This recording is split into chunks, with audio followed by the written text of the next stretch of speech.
Jeeva history பார்வையாளர்களுக்கு வணக்கம். இன்றைய நேர்காணலில் தேசிய தௌஹீத் கூட்டமைப்பினுடைய நிறுவனரும் தலைவருமாகிய பிஜே. கிழக்கிந்திய கம்பெனி அப்படிங்கிறது இந்த இந்திய துணைக்கண்ட வரலாறு படிக்கிற யாராலையும் மறக்க முடியாத ஒரு பேர். அந்த கம்பெனியின் கீழ்தான் இந்த நாடு காலனியாக்கப்பட்டது, நம்மளை அடிமைகளாக்கிய கம்பெனி அப்படிங்கிற அந்த வரலாறு இருக்குது. அதுக்கப்புறம் பிரிட்டிஷ் அரசு வந்தது. இருந்தாலும் பிரிட்டிஷ் கிழக்கிந்திய கம்பெனி ஒரு கம்பெனி விற்க வந்தவன் தான், பண்டம் வாங்க விற்க வந்தவன் ஒரு நாட்டையே வாங்கிட்டான் அப்படிங்கிற விஷயம். எப்படி அந்த கிழக்கிந்திய கம்பெனி இந்தியாவுக்கு வந்துச்சு, வரணும்னு அவங்களுக்கு ஏன் தோணுச்சு, அதற்கு பிறகு அந்த கம்பெனி இன்னும் இருக்கா, அதுக்கப்புறம் அது என்ன ஆச்சு, அதனுடைய வரலாறு என்ன, எப்படி வந்தாங்க நாட்டுக்கு? அதாவது பொதுவாக அந்த மேற்கத்திய உலகம் என்ன செய்வாங்கன்னு கேட்டால், நாடு பிடிக்கிறதுக்கு பல வழிமுறைகளை கையாண்டு ஒவ்வொரு நாட்டுக்காக போவாங்க. அந்த மாதிரி போய் பிடிக்கும்போது என்ன எதை வச்சு பிடிப்பாங்கன்னு கேட்டால், அந்த காலத்தில் இந்த வெடிமருந்து இருக்குல்ல, வெடிமருந்துகளை சீனாக்காரன் இந்தியாக்காரன்லாம் பட்டாசுக்கு பயன்படுத்திக்கிட்டு ஒரு வான வேடிக்கை ஜாலிக்கு பயன்படுத்திகிட்டு இருப்பான். இப்போ இங்கே இந்தியாவிலையும் பட்டாசு முன்னாடி இருந்துச்சு, வெடிமருந்துகள்லாம் சைனாவில் இருந்துச்சு. அவங்கெல்லாம் வான வேடிக்கை பட்டாசு வெடிக்கிறோம்ல, இதுக்கு தான் அந்த வெடிமருந்தை பயன்படுத்திக்கிட்டு இருந்தான். மேற்கத்திய உலகம் என்ன பண்ணுறாங்கன்னா, அந்த வெடிமருந்தை ஆயுதமாக்குனா என்ன அப்படின்ற ஒரு சிந்தனை அவங்க என்ன செய்கிறாங்கன்னா, துப்பாக்கியை கண்டுபிடிக்கிறாங்க. துப்பாக்கியை கண்டுபிடிச்சா ஒருத்தன் 100 பேருக்கு பயம் காட்டலாம். துப்பாக்கி என்கிட்ட இருந்துச்சுன்னு சொன்னால் 100 பேர் என்னை நெருங்க மாட்டான்ல. அப்போ என்ன செய்கிறாங்கன்னு கேட்டால், இந்த பீரங்கி துப்பாக்கி குண்டுங்கிறத முதல்ல கண்டுபிடிச்ச பிறகு தான் இதை வச்சு நம்ம உலகத்தை ஆளணும். நம்ம ஒரு 10 பேர் இறங்கினா கூட ஊரே பயந்துருவாங்க. என்ன 10 பேர் துப்பாக்கிட்ட இறங்கினா என்ன செய்வாங்க, அந்த ஊர் ஒரு கிராமத்தில் ஒரு 10 பேர் இறங்குறாங்க, எல்லாம் துப்பாக்கி வச்சுக்கிட்டு இருக்கிறான், அவன்கிட்ட அருவா கத்தி கம்பு வச்சுக்கிட்டு இருக்கிறான், அவன் என்ன செய்வான், பயந்துருவான். ஒரு ஆளை சுட்டு காட்டிட்டா போதும். அப்போ இந்த வெடிமருந்துகளை வைத்து ஆட்சியை கைப்பற்றலான்னு வந்த பிறகு தான் அந்த போர்த்துகீசியர்களாக இருக்கட்டும், பிரெஞ்சுக்காரனாக இருக்கட்டும், இவன் பிரிட்டிஷாராக இருக்கட்டும், உலகத்தின் பல பகுதிகளுக்கும் போய் இப்படித்தான் நாடு பிடிக்கிறாங்க. அந்த நாடு பிடிக்கிற வகையில் ஒரு வகை தான் வியாபாரம்னு சொல்லிட்டு நுழையிறது. அப்போ இந்தியா ஒரு பெரிய ஒரு இந்தியான்னா அப்போ பிரிட்டிஷார் வரும்போது இவ்வளோ பெரிய இந்தியா இல்லை, தனித்தனி சமஸ்தானங்கள் இருந்துச்சு. ஓரளவுக்கு ஒரு பெரிய நாடாக இருந்தாலும் வெவ்வேறு பகுதியில் தான் ஆட்சிகள்லாம் இருந்துச்சு. அந்த நேரத்தில் நினச்சாங்கன்னா, இந்த இந்தியா பகுதியில் நம்ம வியாபாரம் பண்ணுறதுக்குன்னு சொல்லி கிழக்கிந்திய கம்பெனிங்கிறது ஒரு தனியார் நிறுவனம். அது கவர்மெண்ட்டு கிடையாது. அந்த பிரிட்டனில் இருக்கக்கூடிய ஈஸ்ட் இந்தியா கம்பெனின்னு சொல்லி ஒரு கம்பெனி ஆரம்பித்து, இந்த கம்பெனி வெளிநாடுகளில் வியாபாரம் செய்வதற்காக வேண்டி அவங்க பிரிட்டிஷ் அரசாங்கம் அனுமதி லைசன்ஸ் கொடுக்குது. நீ போய் வெளிநாடுகளில் நீ வியாபாரம் பண்ணிக்கிறலாம், எங்களுடைய சப்போர்ட்டோடு எங்களுடைய ஒத்துழைப்போடு எங்களுடைய பேரை பயன்படுத்திக்கிட்டு நீ வியாபாரம் பண்ணிக்கன்னு சொல்லிட்டு அவனுக்கு முதல்ல அனுமதி கொடுக்குறாங்க. அனுமதி கொடுத்தவொன்னே கிழக்கு இந்தியா கம்பெனி எங்கே வருதுன்னா குஜராத்துக்கு தான் வர்றான். குஜராத்துக்கு தான் வரான். குஜராத் தான் வரான். குஜராத்தில் சூரத்துங்கிறாங்கல்ல, இன்றைக்கி அது பெரிய தொழில் நகரமாக இருக்கிறது. அதனுடைய எச்சங்கள்லாம் பார்த்தீங்கன்னா வெள்ளைக்காரன் உண்டாக்குனது தான் இருக்கும். அந்த நகரத்துடைய செட்டப் எல்லாமே இவங்க உண்டாக்குனது தான் அதிகமாக இருக்கும். அப்போ சூரத்துக்கு வர்றாங்க. சூரத்தில் யார் ஆட்சி இருக்குன்னு கேட்டால் முகலாயர்களுடைய ஆட்சி தான் இருக்குது குஜராத். அப்போ அவங்கள்ட்ட போய் அனுமதி கேட்குறாங்க, வந்தால் எங்களுக்கு வியாபாரம் பண்ணுறதுக்கு உங்கள் நாட்டில் தங்கி சூரத்தில் இருந்து நாங்கள் ஏற்றுமதி இறக்குமதி வியாபாரம் செய்வதற்கு பர்மிஷன் கொடுங்க அப்படின்னு சொன்னோன்னே அப்போ அனுமதி கொடுத்துட்றாங்க. அனுமதி கொடுத்தால் யாருன்னு கேட்டால் முகலுடைய நவாபு தான் கொடுக்குறாரு. அது பொது மன்னர் வரைக்கும் அது போகாது. ஒரு சின்ன ஊரில் லைசன்ஸ் கேட்டால் பஞ்சாயத்து போர்டில் கொடுப்பான்ல, அந்த மாதிரி என்ன செய்கிறாங்கன்னு கேட்டால் தொழில் பண்ணுவதற்கு சூரத்துடைய இருந்த நவாப், அதாவது மன்னருக்கு கீழே இருந்த ஒரு அதிகாரி, அவர் அனுமதி கொடுத்துட்றாரு. அதுக்கு பிறகு என்ன செய்கிறாங்கன்னா, எங்களுக்கு வெளிநாட்டிலேருந்து கப்பல்கள்லாம் சரக்கு வரணும், அதுக்கு நீங்கள் அனுமதி தரணும்னு சொல்லி அப்போ மன்னர் ஜஹாங்கீர் மன்னராக இருக்கார். இவங்க பிரிட்டிஷார் வரக்கூடிய நேரத்தில் 1615 இது 615 ஜஹாங்கீரை போய் சந்தித்து எங்களுக்கு கப்பல்லாம் சூரத்தில் இறங்குவதற்கு எங்களுக்கு நீங்கள் பர்மிஷன் தரணுன்னொன்னே ஜஹாங்கீர் பர்மிஷன் கொடுக்குறாரு கப்பல் வர்றதுக்கு. அப்போ இந்த வியாபாரம் பண்ணுற கம்பெனிக்கு அனுமதி கொடுத்தது இவர் கீழே இருந்த ஒரு நவாபு, கப்பல் வர்றதுக்கு அனுமதி கொடுத்தது இவரே கொடுத்தது. ஜஹாங்கீர் தான் என்ன செய்கிறாரு, முதல்ல நுழைக்கிறார். அந்த வகையில் என்ன செய்கிறாங்கன்னா, சூரத்து பகுதியில் வெளிநாட்டிலேருந்து சரக்குகளை இறக்குறது, ஏற்றுமதி பண்ணுறது, சம்பாதிக்கிறதும் அப்படி தான் வியாபாரியாக மட்டும்தான் ஆரம்பத்தில் அவங்க இருக்கிறாங்க. இதே மாதிரி என்ன செய்கிறாங்கன்னா, அதே கம்பெனி 2வது வந்த இடம் சென்னை. அப்போ மதராசுன்றதுக்கு பேர், மதராசு மாகாணத்துக்கு வர்றாங்க.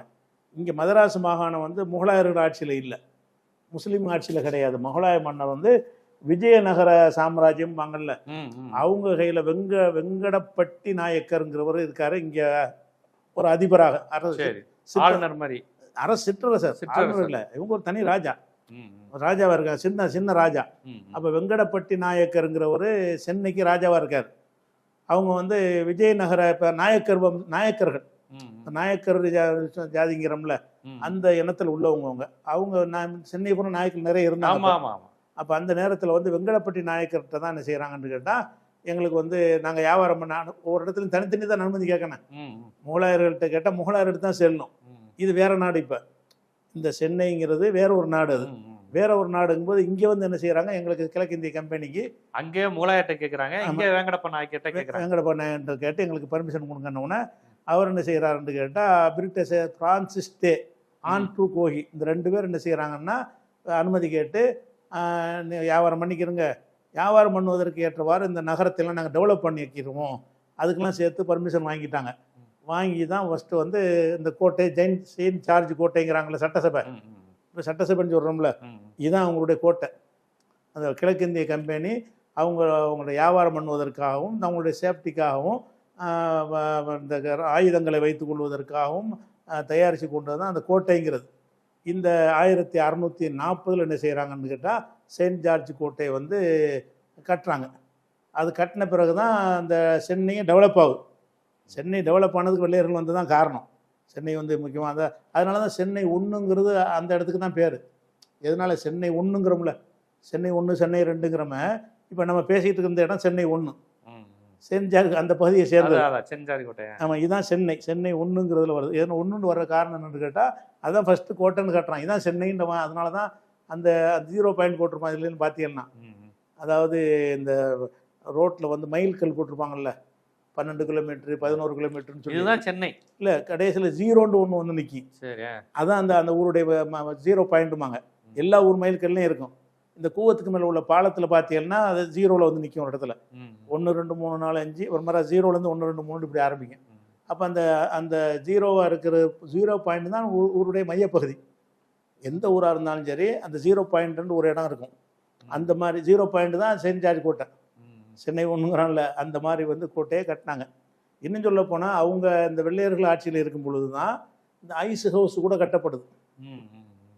ஐஸ் ஹவுஸ்ன்னு சொல்லி இப்போ விவேகானந்தர் இதுக்கு பக்கத்தில் இருக்கு, பக்கத்தில் அந்த ஐஸ் ஹவுஸ். விவேகானந்தர் இது இடம் தான் ஐஸ் ஹவுஸுங்கிறத பக்கத்தில் இல்லை. அதேதான். அதாவது என்னன்னு கேட்டால், வெள்ளையர்களுக்கு ஐஸ் இல்லாமல் வாழ முடியாது. அதனால அமெரிக்காவிலேருந்து ஐஸுகளை வந்து அங்கே இறக்கி ஐஸை ஸ்டோர் பண்ணுற இடம் தான் ஐஸ் ஹவுஸ். மதுபானம் இருந்துறதுக்கு அந்த ஐஸ் தேவைப்படும். அது ஒரு இதில் ஐஸை இறக்குவாங்க. மேல் தளத்தில் ஐஸ் உருகி போகாமல் இருக்கிறக்குரிய அந்த செட்டிங்கு தெர்மாக்கோல்லாம் போட்டு அந்த காலத்து மெத்தேடுப்படி ஐஸை வந்து ஐஸாக கட்டியாக பனிப்பாறையாக கப்பலில் கொண்டு வந்து ஐஸ் கட்டியை சேமித்து வைக்கிற இடம் தான் ஐஸ் ஹவுஸ்ன்னு இருந்துச்சு. அந்த ஐஸ் ஹவுஸ் என்ன செஞ்சாங்கன்னா, அதுக்கு வெள்ளக்காரெல்லாம் போன பிறகு என்ன கலை நாடக மன்றம், ஏதோ ஒரு நாடக மன்றம்னு சொல்லி தமிழ்நாடு அரசாங்கத்துக்கு வந்து இயல் இசை நாடக மன்றம்னு சொல்லி அதனுடைய அலுவலகமாக வச்சுருந்தாங்க. அதுக்கப்புறம் இவர் கலைஞர் பிஜேபியோட கூட்டணி வச்சார்ல, அந்த நேரத்தில் வந்து காவிகளுக்கு என்ன செஞ்சிட்டாருன்னு கேட்டால், அந்த விவேகானந்தர் நடத்தி அப்போதான் விவேகானந்தர் பேர் மாறுது. அப்போ தான் கொடுக்குறாரு, கலைஞர் தான் கொடுத்தாரு. பிஜேபியோட கூட்டணியாக இருந்தார்ல அந்த காலகட்டத்தில். அந்த நேரத்தில் நெஞ்சாருன்னு கேட்டால் அந்த காவிகளுக்கு தான், அந்த காவிகளுக்கெல்லாம் இருக்குது. அவங்க விவேகானந்தர் தான் அவர் பேரை தான் யூஸ் பண்ணுவாங்க. அவர் பேசியதை ராமகிருஷ்ண மடமோ ராமகிருஷ்ண பரமஹம்சர் அந்த பேரில் வந்து என்ன செய்கிறாங்கன்னா பர்மிஷன் வாங்கி செய்கிறாங்க. சட்டப்படி கொடுத்துடக்கூடாது. திராவிட இயக்கங்கள்லாம் எதிர்த்தாங்க அது அந்த நேரத்தில் வந்து சுயமரியாதைக்காரங்கள்லாம் இது கலைஞர் செஞ்சிடக்கூடாது எதிர்த்தாங்க. அவருடைய அந்த அவன் சில வேலைகளை அவன் செஞ்சு கொடுக்குறான், இவங்க செஞ்சு கொடுக்குறாங்கிற வகையில் இன்னைக்கு வந்து விவேகானந்தராக இருக்குது. குத்தகை தான் கொடுத்துருக்கோங்கிறாங்க. எவ்வளோ நாளைக்கு கொடுத்தாங்கன்னு தெரியல. அப்போ எதுக்கு சொல்கிறேன்னு கேட்டால், இந்த கிழக்கிந்திய கம்பெனிலாம் வந்த பிறகு தான் இதுகள்லாம் நடக்குது, சென்னையை சுற்றி நடக்கிறது. அதுக்கடுத்து என்னென்னு கேட்டால், அடுத்து பம்பாய்க்கு வர்றாங்க. இந்த கிழக்கிந்திய கம்பெனி எப்படிலாம் சூரத்துக்கு வந்துட்டால், 2வது வந்தது வந்து சென்னை, 3வது வந்தது 1668 மும்பைக்கு போகிறான். அங்கே உள்ள போர்த்துகீசியர் கையில் ஆட்சி இருக்கா, அது முஸ்லீமுங்க கிடையாது. அது சூரத்து மட்டும்தான் முஸ்லீம் பர்மிஷன் கொடுத்தான். இது வெங்கடப்ப ரெட்டி கொடுக்குறாரு, வெங்கடப்ப நாயக்கர்.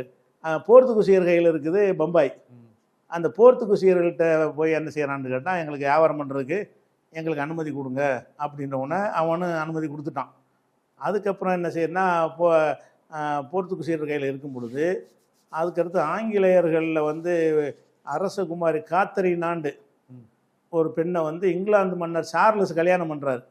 கல்யாணம் பண்ண உடனே அந்த போர்த்துகீசியர்கிட்ட இருந்த அந்த பகுதி வந்து இங்கிலாந்துக்கு டௌரியாக கொடுக்குறாங்க. Okay okay okay. கல்யாணம் பண்ணலாம் இங்கிலாந்துக்கு வருது, பிரிட்டனுக்கு வருது. அந்த மாதிரி வரும். அந்த மாதிரி பின்னாடி மும்பை துறைமுகம் அங்க வரதட்சணையா போயிருச்சா? வரதட்சணையாக கிடைச்சதான் அது. இங்க இங்க இங்க மும்பை துறைமுகம் அவங்களுக்கு காத்து லண்டனுக்கு லண்டனுக்கு வரதட்சணையாக கொடுத்துறோம் போர்த்துகீசியர். சரி. ஆனால் அதுக்கு முன்னாடி உங்களுக்கு கிழக்கிந்திய கம்பெனிக்கு வியாபாரத்துக்கு அனுமதி கொடுத்தோம் போர்த்துகீசியர். போர்த்துகீசியர் அது இருக்கலை. அது பிறகு வந்து இது உங்களுக்கு மாறிடுச்சு வெள்ளைக்காரனுக்கு. எப்படி மாறிடுச்சுன்னா சீதனமாக லைவ் டௌரின்னு சொல்கிறான், அதை டௌரிங்கிற பேரில் மாறிடுச்சு. அதுக்கடுத்து அவன் போன இடம்னு கேட்டால் கல்கத்தா. கல்கத்தாவில் போய் என்ன செய்கிறான்னு கேட்டால் இது 1690. அங்கே யாருன்னா முகலாயர்கள். அவன் முகலாயர்கள் போய் என்ன செய்கிறான்னா அந்த நவாபு சவுசு சாயிஸ்தா கான் போட்டிருக்காங்க பேர். இவர் தான் என்ன செய்கிறாருன்னு கேட்டால் நீ வியாபாரம் பண்ணிக்க, இந்த மாதிரிலாம் வருவான்னு தெரியாதுல்ல, ஒரு வியாபாரம் பண்ணுறது கேட்குறான், தொழில் வளர்ச்சி தானேன்னு சொல்லி அவரும் கொடுத்துட்டார். அப்போ மொத்தம் அந்த 4 இடத்துல தான் அவங்க என்ன செய்கிறாங்கன்னு கேட்டால் அந்த கிழக்கிந்திய கம்பெனி வந்து 4 இடத்துல வர்றாங்க. வியாபாரம் பண்ணுன்னு வந்த சூரத் ஒன்று, சென்னை ஒன்று, சென்னைன்னா மதராஸ் மாகாணம், மதராஸ் ஒன்று, பம்பாய் ஒன்று, கல்கத்தா ஒன்று. இந்த இடங்கள்ல என்ன செய்கிறாங்கன்னு கேட்டால் அவங்க வந்து உள்ளே நுழைஞ்சு வியாபாரம் பண்ணுறாங்க. வியாபாரம் பண்ணிக்கிட்டு இருக்கும்போது நோக்கமே வியாபாரம் கிடையாது. வியாபாரத்துக்குன்னு அனுப்பி விடும் பொழுது பீரங்கி துப்பாக்கி சகிதமாக அனுப்புவாங்க. Okay okay. அனுப்பி அந்த சின்ன சின்ன பகுதி தானே அவங்கள ஜெயிச்சு அந்த பகுதியை கைப்பற்றுறதுங்கிறது தான் நீண்ட கால திட்டம். கிழக்கிந்திய கம்பெனியோட திட்டமே அதான். கிழக்கிந்திய திட்டம் தான். அதனால் என்ன செய்கிறாங்கன்னு கேட்டால் ஒரு அப்புறம் கல்கத்தா சொல்லிட்டேன்னா நம்ம கல்கத்தாவை தான் வந்து முகல் பேரரசு கொடுத்தாங்க. கல்கத்தாவையும் குஜராத்தையும் கொடுத்தது முஸ்லீம் மன்னர்கள். அதை கொடுத்தது போர்த்துகீசியர் பம்பாயை கொடுத்தது, சென்னையை கொடுத்தது வெங்கடப்ப நாயக்கர் கொடுத்துட்டார். அப்போ இந்த 4 பேர்கிட்டையும் அனுமதி வாங்கி கொண்டு வியாபாரத்துக்கு வந்தவங்க அங்கே வியாபாரம் பண்ண அந்த அனுமதி கொடுத்த இடங்கள்ல என்ன செய்கிறாங்கன்னா பிளாசி போர்னு ஒரு போர் நடக்குது. ராபர்ட் கிளைவுங்கிற ஆள் தான் என்ன செய்கிறாரு, அந்த அதனுடைய கம்பெனிக்கு நிர்வாகியாக இருக்கார். அவர் தலைமையில் போர்னு அப்போ நவாபு சிராஜ் தௌலான்னு இருக்கிறாரு. அவரை எதிர்த்து தோக்கடிச்சு என்ன செய்கிறாங்கன்னா மீர் காசிம் ஒருத்தர் அதுக்கு துரோகம் பண்ணிட்டாருன்னு சொல்லுவாங்க. படைத்தளபதியா இருந்தவர் அந்த சிராஜ் உத்துல்லா, அவர் துரோகம் பண்ணியிருக்காங்க. ஒரு மீர் காசிம் ஒருத்தர் தான் இது பண்ணாருன்னு அதை காட்டி கொடுத்தவங்க இருப்பாங்க. அதை வச்சு என்ன செய்கிறாங்கன்னு கேட்டால் இப்போ கல்கத்தா பெங்காலை கைப்பற்றிக்கிட்டாங்க. இப்போ வியாபாரத்துக்கு வந்தவன் இதை வச்சுக்கிட்டு முகலாயர் கையில இருந்து பிரிட்டிஷ் கைக்கு போயிடுச்சு. முகலாயர் கையில இருந்து அது போயிடுச்சு. அதுக்கப்புறம் வந்து அதே புக்சார் போன்ற அதே கல்கத்தாவில் நடக்குது இன்னொரு பகுதியில். அதில் என்ன செய்கிறாங்கன்னு கேட்டால் முழு அதிகாரத்தையும் கைப்பற்றுற அளவுக்கு, ஏன்னா இவங்க வச்சுக்கிறலாம் துப்பாக்கிகள், இவங்கள்ட்ட ஒன்றும் கிடையாது. முகலாய மன்னர்கள்ட்ட வந்து வாழும் அருவாளும் தான் வச்சுருப்பாங்க. பீரங்கிலாம் அந்த காலத்திலே பயன்படுத்தி, அது திப்பு சுல்தான் காலத்தில் தான் வந்தது. அதுக்கப்புறம் தான் வந்து அந்த துவக்கத்தில் உங்கள்கிட்டலாம் இருக்கலை. ஹைதர் அலி தான் செய்கிறாரெல்லாம் ஃபஸ்ட் இந்த பீரங்கியை வந்து இந்தியாவில் வெள்ளையருக்கு எதிராக அவர் நம்மளும் இந்த ஐடியா வந்தால் சரியாக வரும்னு அவர் செஞ்சார். அப்போ அந்த நேரத்தில் அது இருக்கலை. அப்போ வந்து நுழையிற நேரம் இது பிரிட்டிஷ் ஆட்சி வலுப்பற்ற பிறகு தான் இவங்கெல்லாம் வர்றாங்க. ஹைதர் திப்பு சுல்தான்லாம் வந்து கிழக்கிந்திய கம்பெனிங்கிறதுனா போய் பிரிட்டிஷ் அரசு வந்ததுக்கு அப்புறம் தான் இவங்க வர்றாங்க. இது கம்பெனி அரசாங்கமே தலையிடாம கண்டுபிடிக்கல. அப்போ வந்து கண்டுபிடிக்கல. அப்போ அதை வச்சு என்ன செய்யறாங்கன்னா அதையெல்லாம் கைப்பற்றிக்கிட்டாங்க. அதுக்கடுத்து என்ன செய்யறதுன்னு கேட்டால் வந்து ஒரு வேலையை செய்கிறாங்க. என்னன்னு கேட்டால் அவங்க இந்த சிப்பாய் கழகம்னு கேள்விப்பட்டிருப்பீங்க. ஆமாம், சிப்பாய் புரட்சின்னு. அவங்க என்ன செய்கிறாங்கன்னா அந்த துப்பாக்கி ரவை இருக்குல்ல, இந்த வெடிகுண்டு அதெல்லாம் தயாரி அந்த துப்பாக்கியில் வந்து குண்டு மாதிரி போடுவாங்க போல இருக்கு. அது வாய்நாளை கடித்து இதான் இதை செய்யணும்னு சொல்கிறாங்க.